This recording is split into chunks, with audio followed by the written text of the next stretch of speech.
Why do we struggle so much with control? Think about it. You plan your health, career, relationships, and money, yet things rarely go as expected. And the frustration isn't from what happened, it's from our need to control what we simply can't. Here is the illusion. We confuse influence with control, believing that effort guarantees outcomes. Today, let's break down why control is wired into us, how it helps and hurts, and where to draw the line. Human history is the story of control. Our ancestors survived by mastering fire, tools, and farming. That instinct to control is wired into our biology. Predictability meant survival. When we act and see results, the brain rewards us with dopamine. When life feels uncertain, stress pushes us to act. But here is the mismatch. Today's survival is mostly taken care of. Yet our brain is still on high alert, chasing control over things we can't truly master.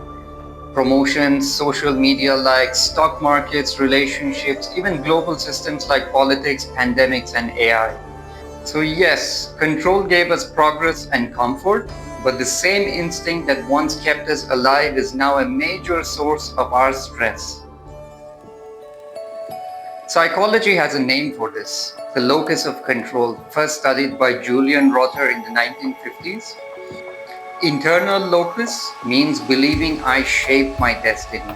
This is powerful when focused on what's truly in our control, like our actions, effort, habits, attitude, and behavior. External locus means believing it's all luck or fate. This often leads to passivity because you assume nothing you do really matters. The sweet spot is knowing the boundary, what's in our control and what isn't. The real problem begins when we blur this line, when we mistake influence for control and start believing effort guarantees an outcome. And when we blur this line, it doesn't just cause stress and frustration. Over time, it fuels deeper struggles like anxiety, depression, stress-related disorders, and burnout. Psychologist Martin Seligman showed this in his research on learned helplessness. When animals, and later humans, were exposed to repeated uncontrollable stress, they eventually stopped trying altogether, even when control was possible again. And that's the danger. The illusion of control feels protective at first, it gives us hope, but when that illusion breaks, it can lead to despair, hopelessness, and giving up.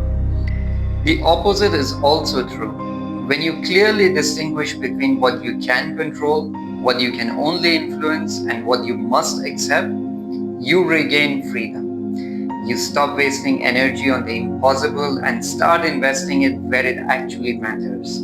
That shift builds resilience, peace of mind, and better results. Look at the world today. Your health. You control your diet, exercise, and habits, but not your genetics or sudden illness. Your wealth. You control your spending, learning, and skills, but not the stock market or global economy. Career. You control your work ethic and preparation, but not layoffs, promotions, or office politics. In relationships, you control how you listen, speak, and show up, but not how someone else thinks or feels.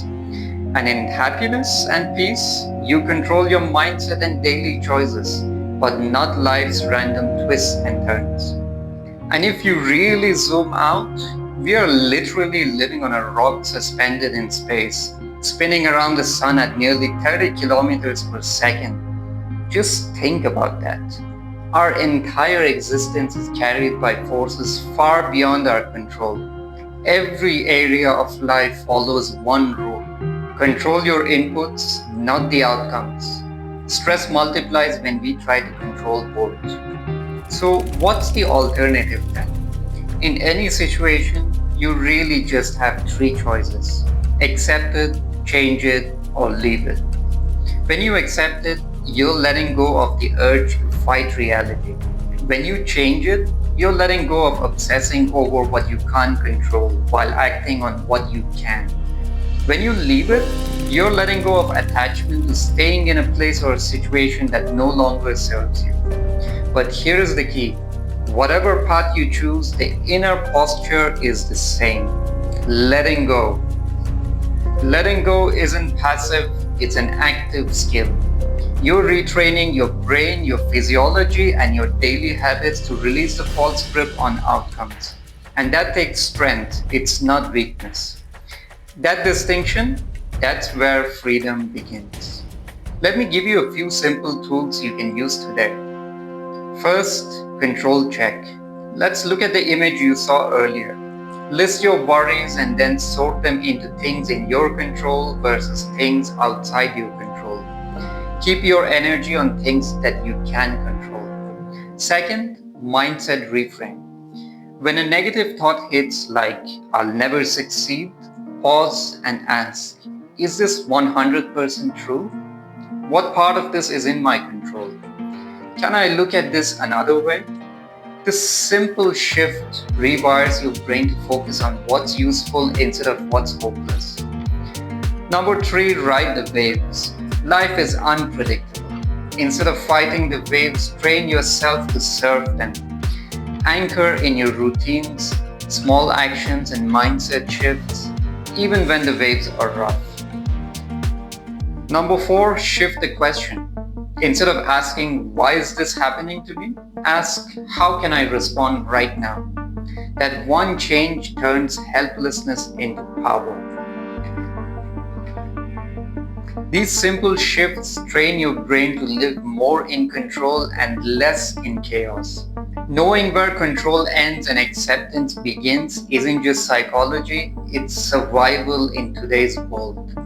For more peace, less stress, and true resilience, remember, do your best where you have power, release what was never yours to hold, and freedom lives in that balance. If this message resonated, share it with someone who needs the reminder, and subscribe for more content that helps you shift your perspective, cut through the noise, and live with a little more freedom.